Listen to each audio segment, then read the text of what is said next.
At the age of 12, I had, I guess, an encounter of the bad kind with a microbe called Streptococcus pyogenes. This is the bad, if I can personify it, the bad Streptococcus, the Streptococcus that causes sore throats in young people. More than a sore throat for me, it actually caused a sore throat followed by rheumatic fever. Now that's a bad thing to happen to a 12-year-old, because sometimes rheumatic fever is complicated by damage to the heart, and worldwide, in fact, tens of thousands of children every year die of rheumatic heart disease.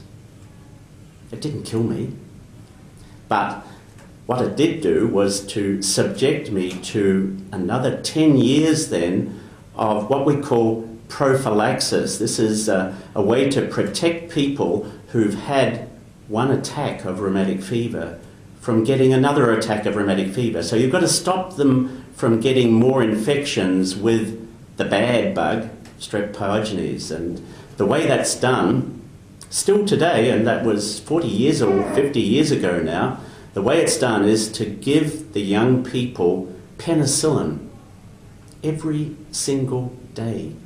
So for a decade, for 10 years, all through my teenage years, I actually had to pop penicillin pills, 2 of them every day, and that was a constant reminder that I was different. I'd been attacked and I had succumbed to the bad Streptococcus. So this penicillin was to stop me from getting another streptococcal infection. Sure, it may have done that, but it also gave me quite a stigma to carry through my teenage years, because every time I perspired, penicillin came out of my pores and I smelled like a fungus. Now, let me tell you, this is not a cool thing for a teenager every time they generate a sweat to be smelling like a fungus.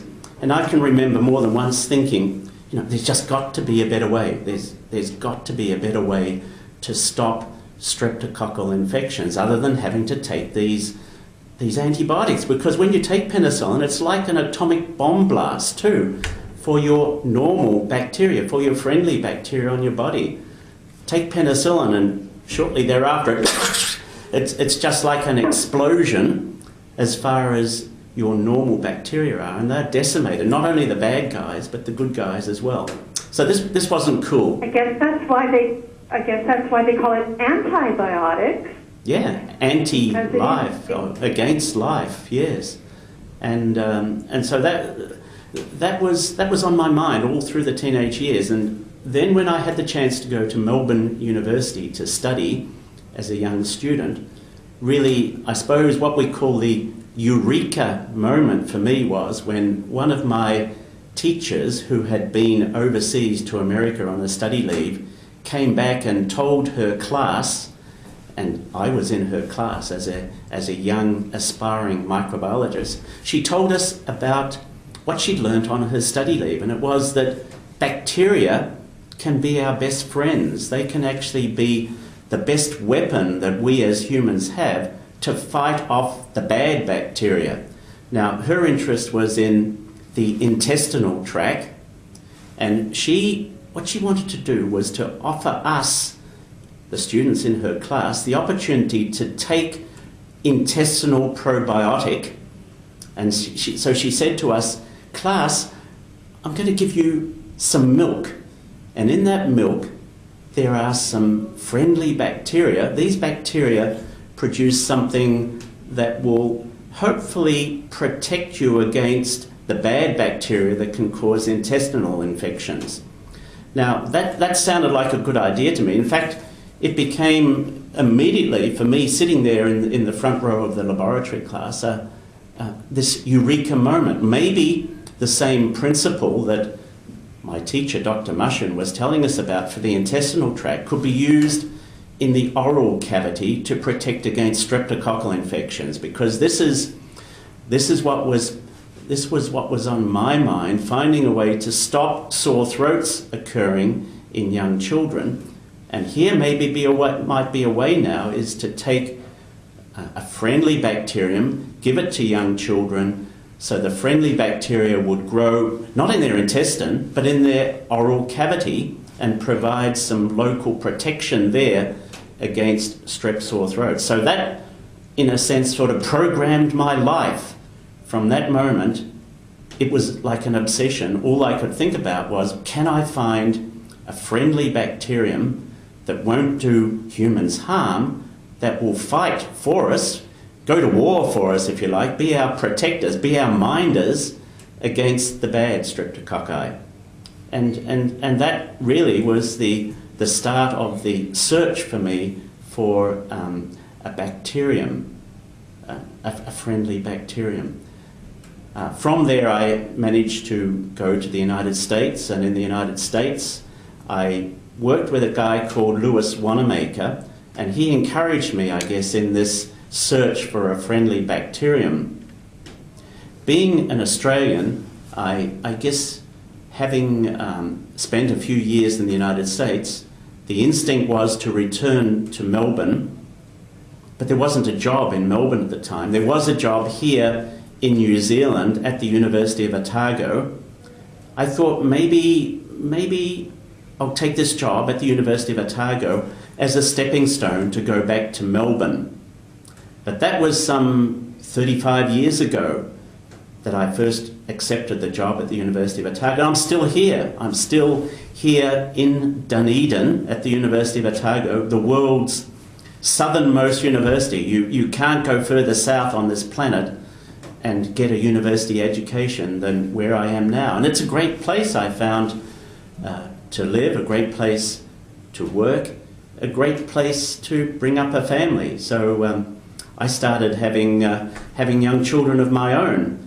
And those young children, 4 boys of mine, became subjects for me as I was testing my notion of using friendly bacteria to provide protection to young people against the bad streptococci. I can, if you like, I can tell you a little bit about the specific moment of discovery of the friendly bacterium.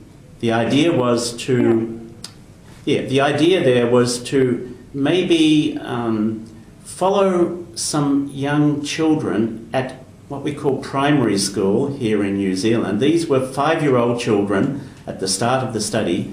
The idea was for the next 6 years to take samples from their mouths and see what we could grow.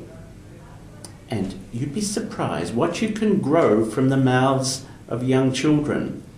What we found was that of 100 children we were following for this 6-year period, 10 of them, 10% of those children, did not throughout the whole of the 6 years of the study actually get a strep pyogenes infection. They didn't get strep sore throats.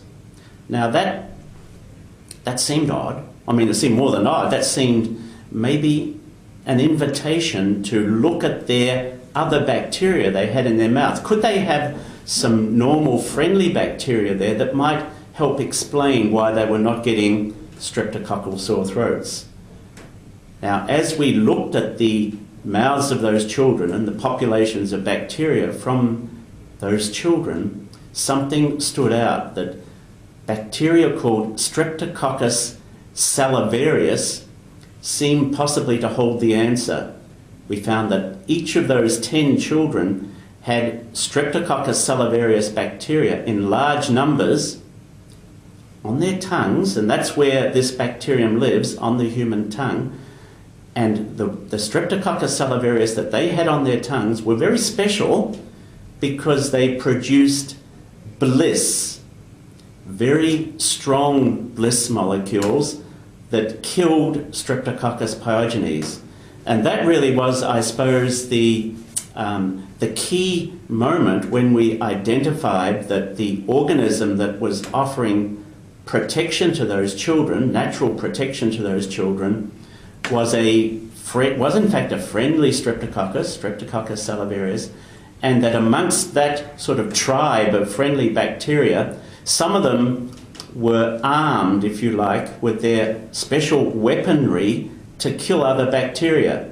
Now, why Streptococcus salivarius produced these BLIS is to make more space for themselves, to give them a competitive advantage when they're sort of trying to grow in competition with other bacteria on the human tongue. Now, as it just so happened, the Streptococcus salivarius strains in those 10 children were specifically potent against bad streptococci, strep pyogenes, and that was a fortuitous moment. We decided we'd like to recover those bacteria, see if we could grow them in the laboratory, and then introduce them back into the mouths of vulnerable children, children who were, if you like, blissless. They didn't have these special bliss-producing strep salivarius, and see if we could give them some protection, some natural protection by, if you like, seeding it. It's sort of like, the concept is a bit like in gardening, seeding a friendly, a nice, an attractive bacterium that might blossom for us in the oral cavity and provide a benefit, provide something attractive for us in our mouths. And so we were looking at trying then to find ways to introduce this friendly bacterium into the mouths of vulnerable children. And that's about the time when the company BLIS Technologies here in Dunedin was created to try to put some muscle, some real power behind the next stage of the endeavour, and that was finding ways to deliver this organism into the human mouth.